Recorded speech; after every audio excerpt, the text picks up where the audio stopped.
Welcome to Pilgrim Lost. Come walk with us while we explore life in hopeful motion.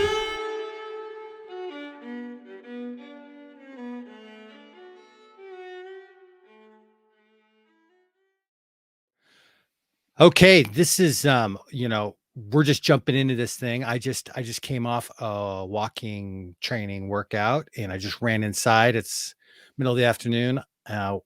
I got to take my kid to his lifeguarding job here in an hour, and I'm going kayaking this afternoon.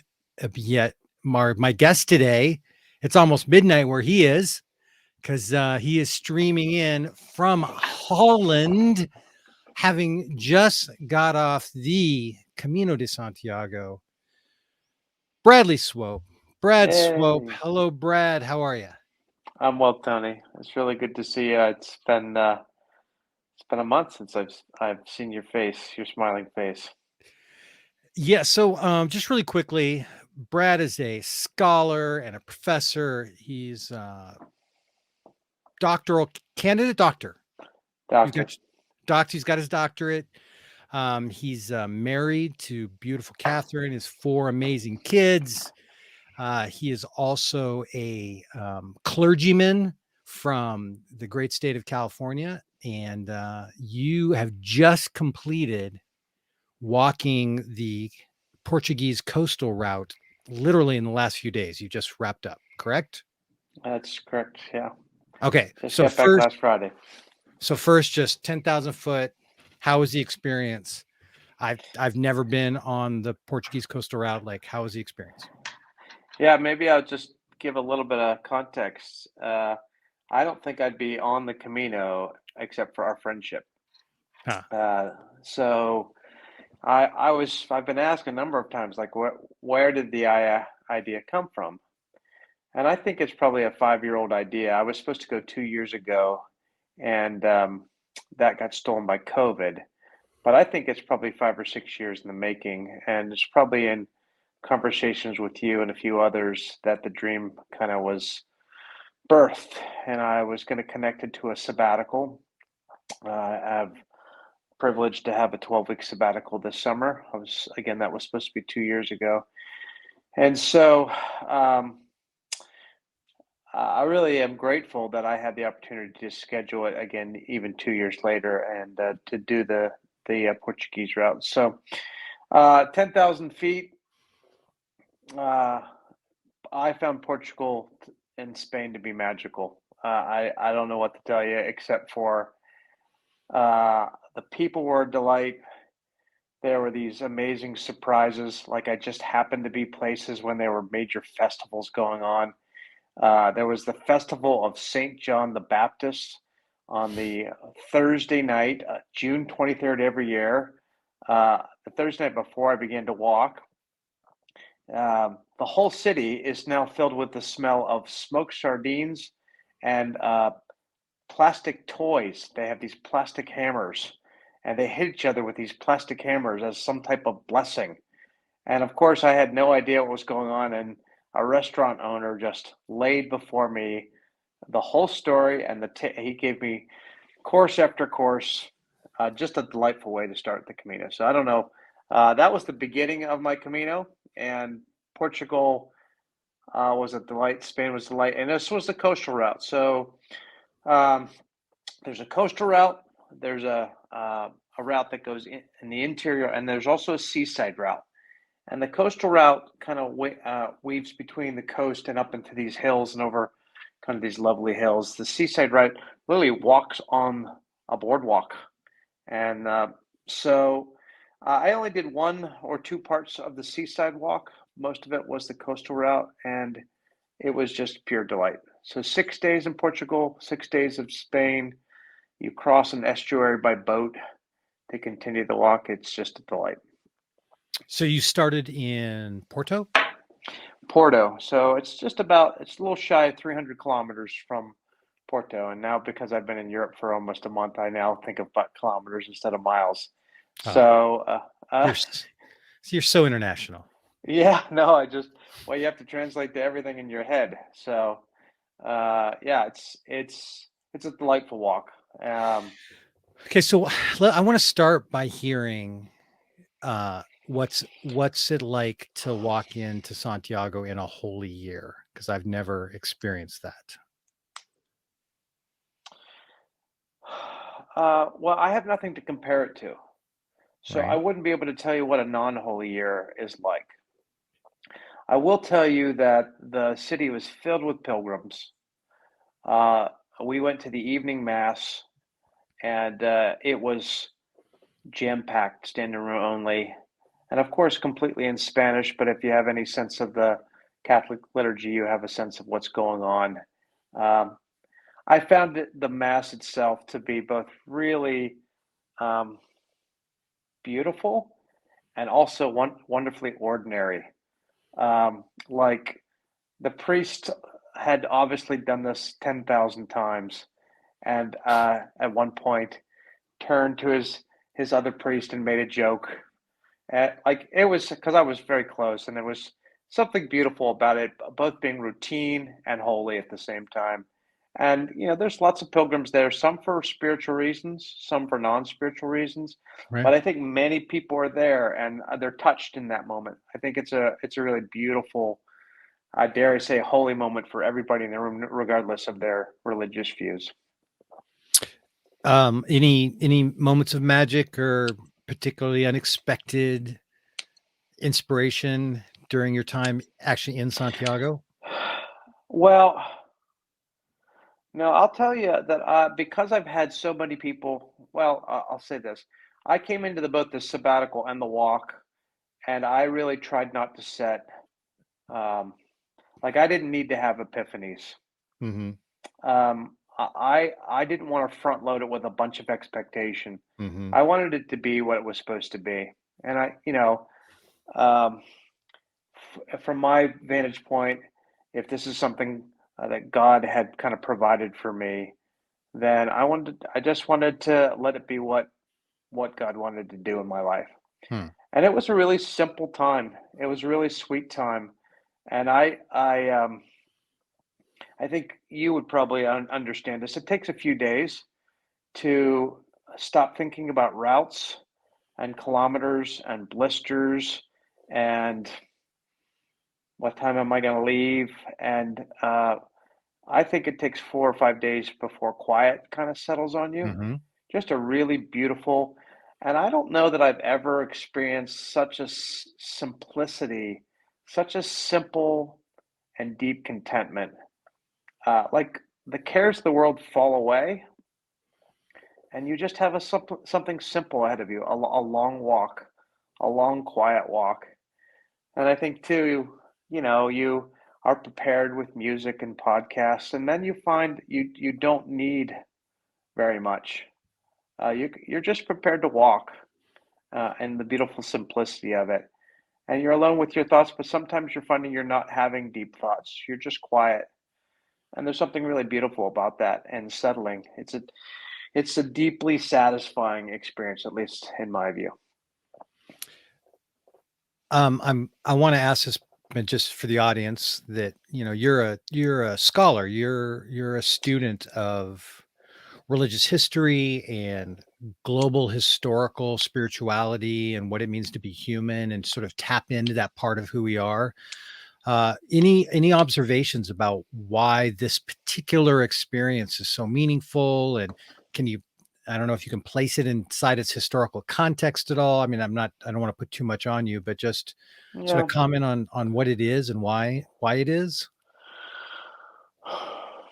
A number of things come to mind, I guess, but the first thing I'll say this is I think you're the one that really explained to me that one of the beautiful parts of the Camino is the pilgrims that you pilgrim with. Mhm. And you're not necessarily walking for 4 hours, even 1 hour, but you're passing beginning, middle, and leapfrogging. Maybe stop for a coffee, you start conversations the evening. Sometimes you do dinners with them. What really struck me, I started a real friendship with a couple from Ireland and a couple from Australia. And one of the things that really struck me was how similar the problems, the hungers, the aches, even the kind of the global sense of our anxiety. It's kind of like a glow. Like it's so strange to be talking to people from other cultures and yet completely relate on the kinds of anxieties we've felt over the last 2 years and 5 years. And of course, the world, I'm not a big fan of American exceptionalism, but the world does pay attention to America in a way that we don't pay attention to anybody else. Our anxiety leaks onto the world um, in a really, anyhow. So, just really wonderfully deep conversations, sometimes spiritual, sometimes about God, sometimes about family, sometimes about hurt, pain, worry, oftentimes about your children. Um, so it was you develop this community along the way that's really quite beautiful. And then you get some names and phone numbers, and you don't know if it'll linger afterwards. But for that time, it's a really beautiful connection because uh, you've kind of undertaken the same thing together. You kind of feel you're feeling the same feelings, the same quiet settling on you. I don't know. It's quite beautiful. And of course, you know that after about 7 or 8 days, everybody's managing some type of injury and has some type of cure for for that. And you hear about 1,000 different, advice about how to handle those blisters. So yeah, I don't know if I answered your question, but that's It's the okay. first thing that came to mind was just the beautiful community. Um, I guess it got me by surprise a little bit that you have this camaraderie and community and understanding and a sharing, and then you open up your lives in really interesting ways. So that's beautiful. Um, did I was anywhere close Sure. to the okay? Yeah, yeah, yeah. Yeah, yeah. So here's a question I normally would not ask, but because it really puts you on the spot, but I trust you and the agility of your mind, hopefully. Uh, you're just, you've been off now for a handful of days. You're back with your family and your Dutch family there in Holland, spending time. Do you have any sense of like a thread, an overarching theme as you now can look backwards on it and go, yeah, I think there's this thing that kept coming up, this thing that my soul wanted to do that I didn't even know it wanted to do, or this time I think, oh, when I look back, I'll remember that was the time that I dot dot dot. He's pondering. Um, I guess. Well, I'll just talk and see if I come somewhere close. The day after we finished the Camino. Uh, Two of us went and got on a bus. We thought a rest day. Let's go on a bus and get down to Finisterre, go to the sea, and you're you get on this bus at 9 o'clock and you're back by 6:30, and it was torturous because you were suddenly not a pilgrim, you were a tourist, Yeah. and it was terrible, and I couldn't wait to get off the bus. Um, because I felt at home on the Camino in a strange way, and I Yeah. felt like I belonged in a strange way. And a tourist visits places, and he buys baubles, and he kind of uses, consumes, and then leaves. And I, uh, I hope to, I don't know, that sense of belonging to something was really Hmm. beautiful to me. That I hope stays with me, and I think that the Camino is contagious and it's also addictive. So, you're already thinking, how can I get back here next year? Do I do the Norte, the Primitivo? Do I try the Francais, the Anglais? So, uh, yeah, I guess that's the thing that really struck me was like, I loved belonging and feeling like I belonged on the trail and not as a tourist. Okay, then let me ask this. Uh, since I know much of your backstory, the vast majority of rooms you walk into, you're the pastor, you're the professor, you're the scholar. Were you able to experience sort of a mutuality that maybe you can't find so easily back home, where your roles are sort of or they're sort of baked into the scene? were you able to experience even the joy of anonymity, maybe? Yeah. Yeah, actually, I over the last couple of years, I've learned more and more what an introvert I am, and Hmm. um, I was quite happy to walk and be anonymous and not talk. I did find after 6 or 7 days that I would really need some conversation in the evening. That was important to me. And yes, I don't think people, uh, when you do end up talking to people, I don't know if you get uh, any street cred for being a priest on the way. Um, but I will say so. It's a yes and no because the other thing I found was just wonderfully delightful conversations with people of different faiths and denominations about faith Hmm. together.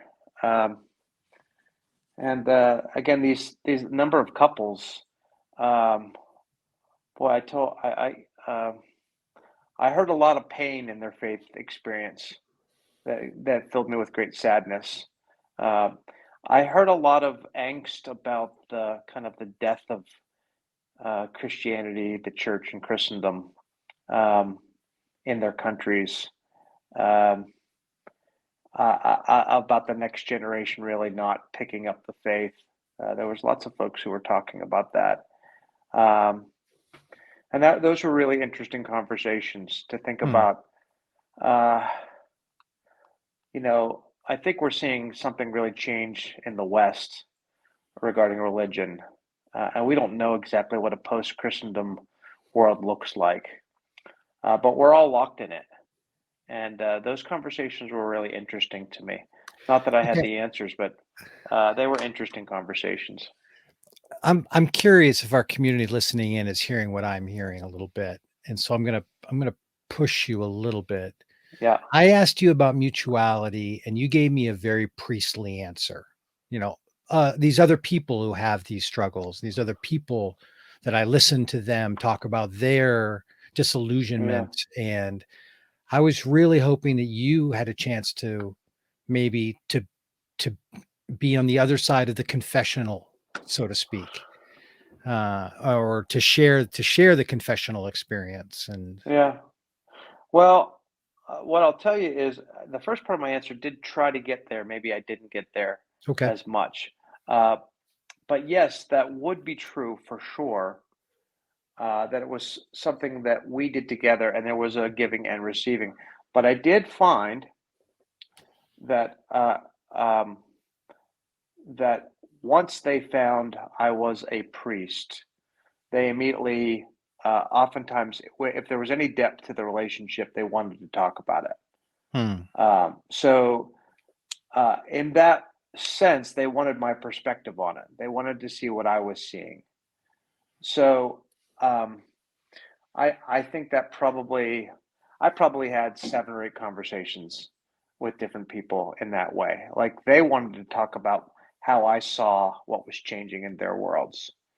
Um, so maybe I did. Maybe my priestly role did lock me in some ways to, uh, in some ways, making me the expert.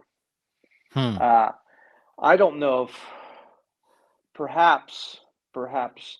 Now remember, my road was only 2 weeks. 12 days with a rest day. And, I don't know what the 30-day experience is like. And I don't know if there's a depth that you don't experience in 12 days.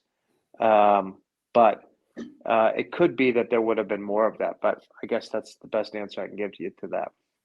Yeah, I wasn't suggesting in any level that your Yeah. pilgrimage was, a B minus or, some No. like I think every pilgrimage is a quality all its own. And it's not about comparing one to the other. It's just about illuminating the beauty of each experience, wanting to get into it. You have this unique situation where because you've been in the trenches for so many years that you were sort of bestowed what is called a sabbatical, an extended paid go refresh your soul. Like you give out so much through your teaching and through Mm, your priestly work and your your clergy work and all these different things. You were given the 6 months, and a very high priority of yours that I've known for years has been, when this sabbatical comes, part of it's going to be spent walking the Camino. Can you just speak to that, the gift of that sort of Yeah. break and the privilege in it? And Yeah, it's both. It's both a gift and a privilege in both senses. Both, like, you're receiving something, but you also realize that a lot of people don't get it. And right, I don't know what to say about that, except for I get 12 weeks, and uh, 12 weeks. as I'm on this 12-week sabbatical, I wish everybody could have it. Hmm. I did meet a woman that was a college professor, and she got a year, and she got a year sabbatical, and I don't know. Everybody I know that gets a sabbatical said, "Did you get 12?" Yes. Did you ask for more? Like, there's something about the soul that really needs rest. And one of the things that really did settle on me was as a deep. I, one of the things I was thinking a lot about is wanting to deepen a sense of gratitude, of contentment and simplicity. And you get off the hamster wheel, and you slow down, and you don't have to produce or perform. It's amazing. It's amazing not to have to produce or perform, and it makes you more aware when you are fronting, like when you're introducing into conversation, like you find yourself introducing some way of, this is who I am, and then you realize, why am I doing that? What's the need of me to, like, you're more aware of how much of a game we all play with each other. Hmm. Um, and you're more settled, I think, in your soul and your kind of your personhood, your identity a little bit more. I don't know. So the sabbatical has been a gift, and I would say that I wish everybody had it. Hmm. I if you can get it, you should certainly try for it. If you can get 8 weeks, if you can get 4 weeks, take four. If that's the other thing too. As Americans, I don't know how large your audience is, largely American or not, but boy, I tell Both. you, if you get to Europe, you realize there are cultures out there that don't live to work but work to live, and they take rest and vacation and sabbatical a lot more seriously than we do, and we're not good at it. I mean, most of the people I know, if they take 2 weeks, it takes a week to settle down, and before the 2 weeks are over, the last couple of days, they're already preparing for going back to work. And there's something about that 4, 5, 6 week period where the soul gets to really, and I would imagine that makes you more productive. Um, but we're not very good at it as Americans. You're in that meaty middle season of life where you got two kids in college, you've got another one on their way, you got one who just graduated, you're working multiple jobs, and your your ability to produce has always stunned me, like the amount of stuff you're able to get done. And so Mm, you're burning the candle hard. You're shoveling mm, coal into your furnace fast mm, most of the time. In this sabbatical experience, partially including the Camino, have you rethought the pace of life, or how you want to bring some of these themes more mm. consistently into your everyday, not just into this privileged period? Yeah, that's a great question. It's a 12-week period, and I have decided for the first 10 weeks, I'm not asking big questions. I'm not asking the, what do I go home with? Okay. What do I change? I'm just letting it be. And then the next 2 weeks, but I know that's a question I have to answer, and I um I don't know what the answer is. I I hope, like, there's something about walking.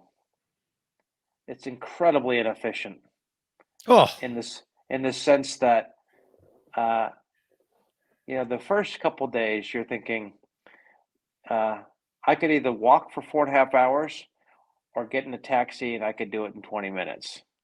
So, like, in terms of time and efficiency and productivity and utility, like, it doesn't fit in American society anywhere.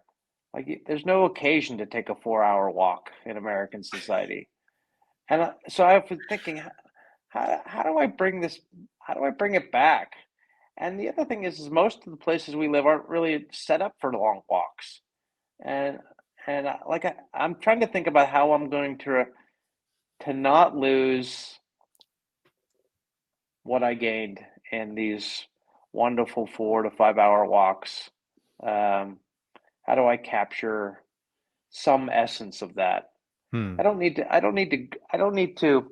That's one of the things we learn because we have again, the privilege of coming to Europe because my wife's Dutch every couple years. And when you first come, you try to, whatever you experience as magic, you try to pull it back into your American context. And you fill your Right. suitcase with it.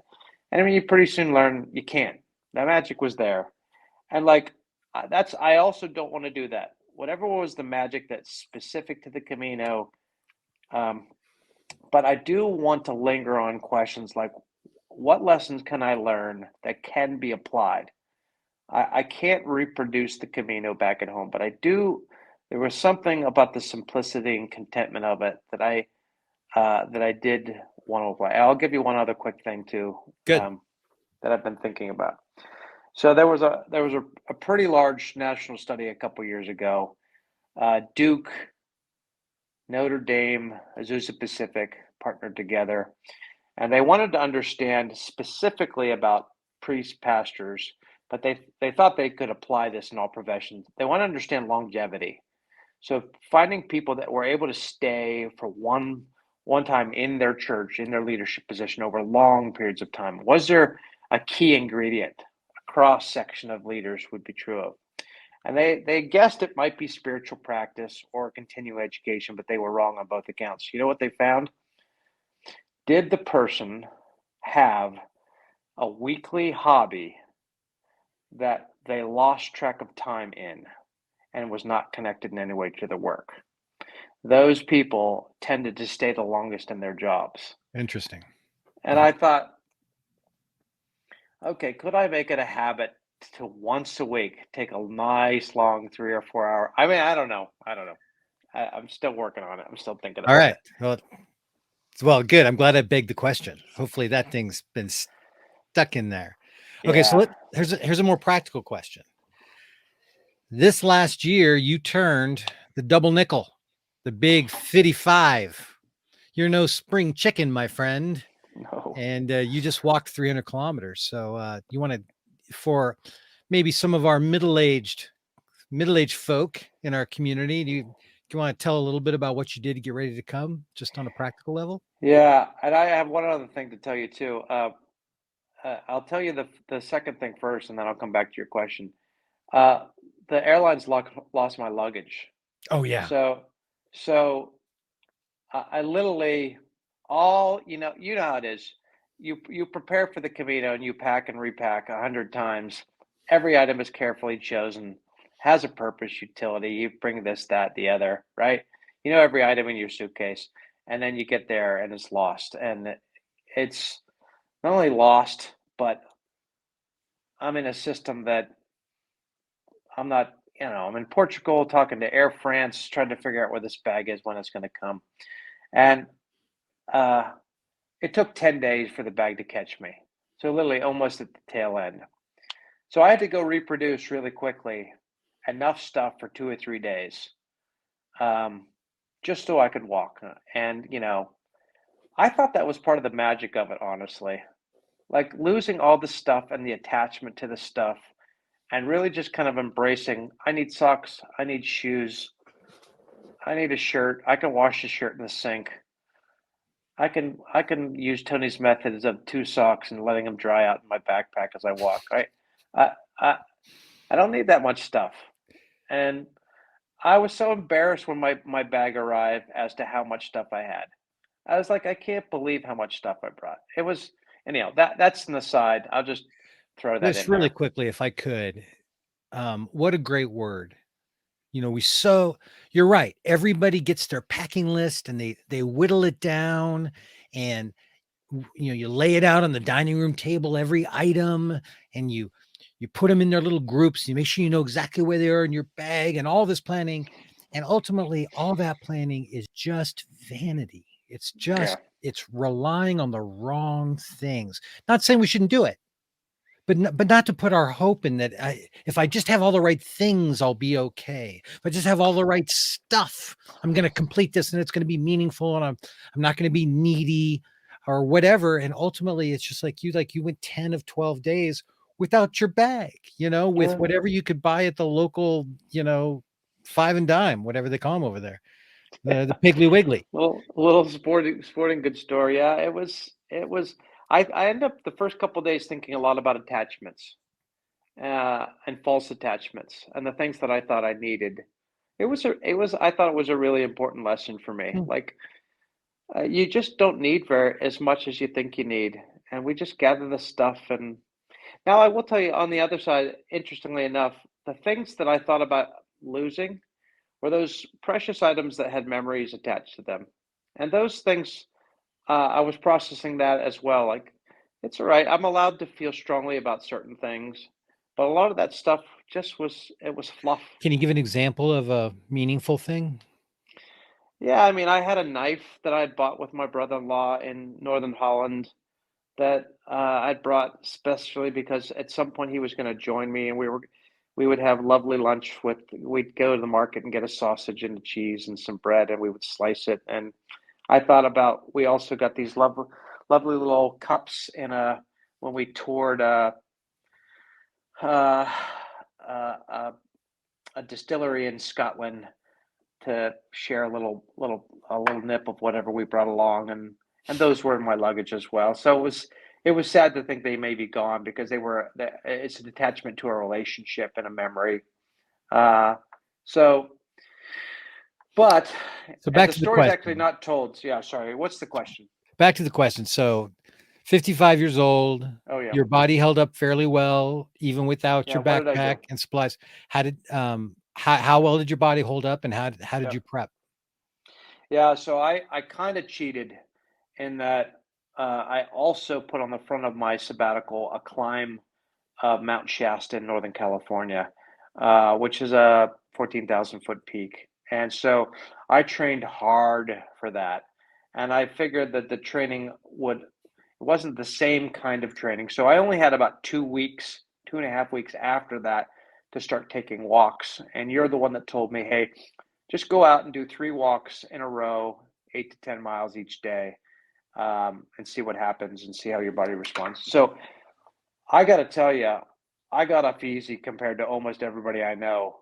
I had no blisters. I had cranky knees after 10 miles every day, but I found this mystery cream in Portugal that I could spread on my knees. I have no idea what it is, and it would take the pain away. So uh, my body held up pretty well, but I was in pretty good shape too. And I'll tell you, that's the other thing. I really relished getting back into really good shape, and I try to figure out how to maintain that would be great. So Yeah. we found that any walk over 15 miles and you'd feel it the next day. But it was amazing to us that you could walk every day about 15 miles and your body would be ready for it. And Yep. like I had never walked that much in my life, never. It's amazing. It'd be shocking to me that after 15 miles, your body would be like, "Yep, time to go walking again." The 18 to 20s, I did a 22 one day. I really felt that the next day, but it's also amazing what the body can do. And I'll also just tell you, there are some tough people on the Camino. I saw some war wounds with blisters and people muddling through. I was amazed. I was amazed at the condition of some people's feet, and they're still walking and smiling and whistling and getting up the next day. So, thanks for asking. My body held up pretty well. All right. Last topic.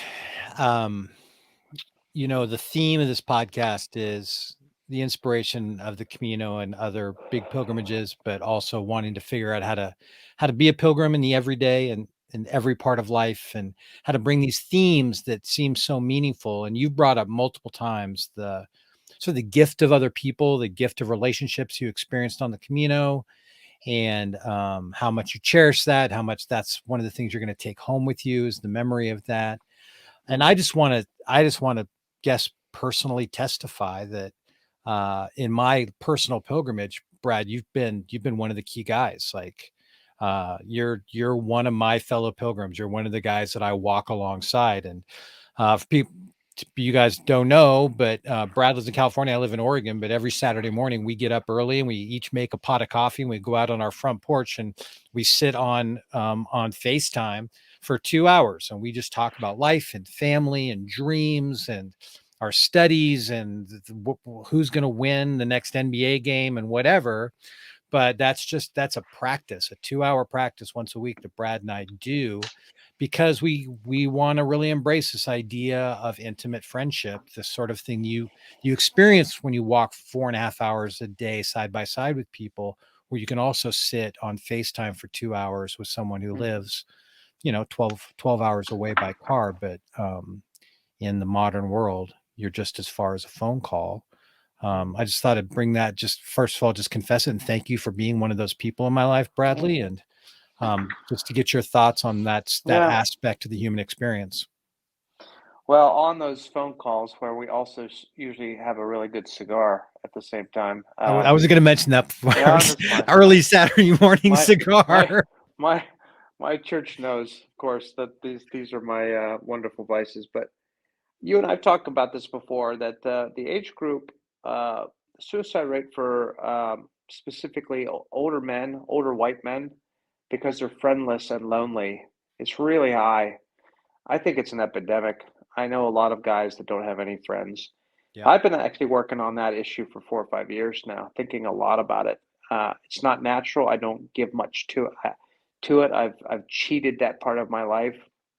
So you are one of those people that have been really important to me in drawing out that gift of friendship.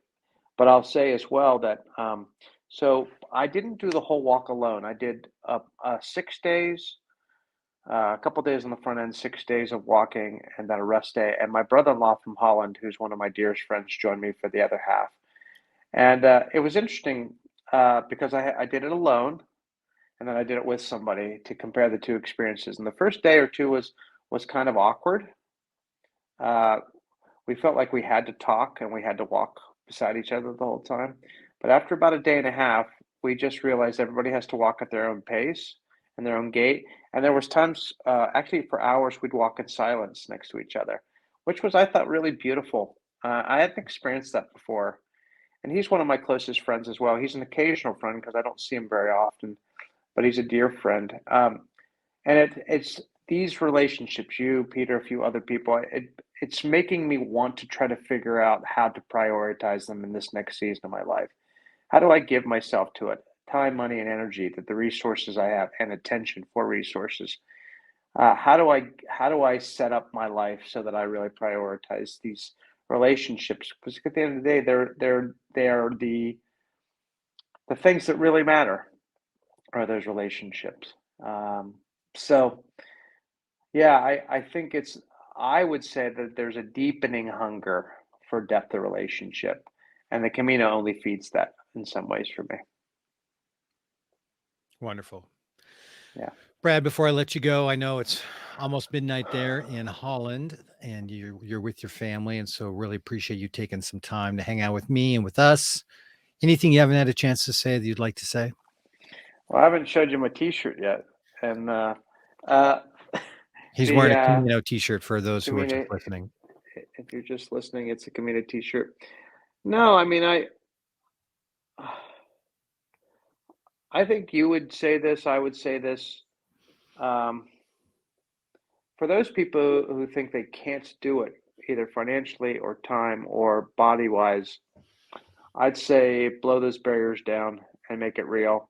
I've had a number of people on Facebook respond like, "Oh, I wish I'm so envious." And you're like, "Don't be envious. Just go figure it out. I'll help you. If you tell me what you need from me, I'll help you. I'll coach you Right. a little bit."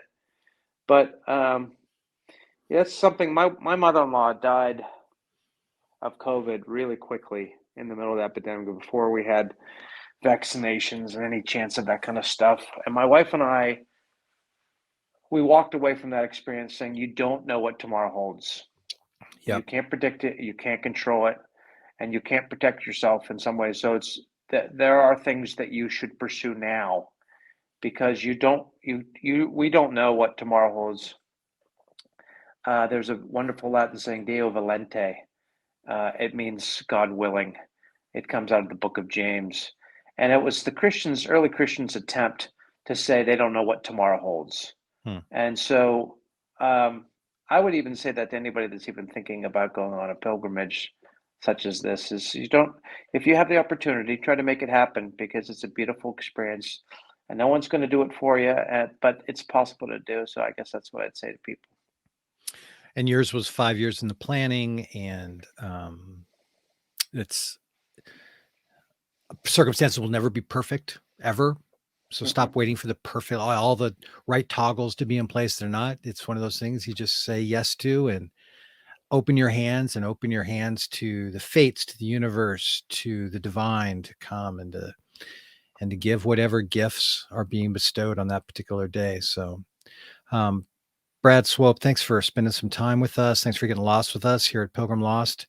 And to everyone in the community, thank you for all of your support. For all of our Patreon givers, thank you so much. You make this possible.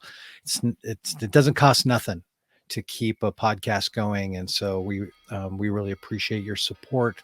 Visit us at pilgrimlost.com, and we will see you all very soon. Thanks, Tony.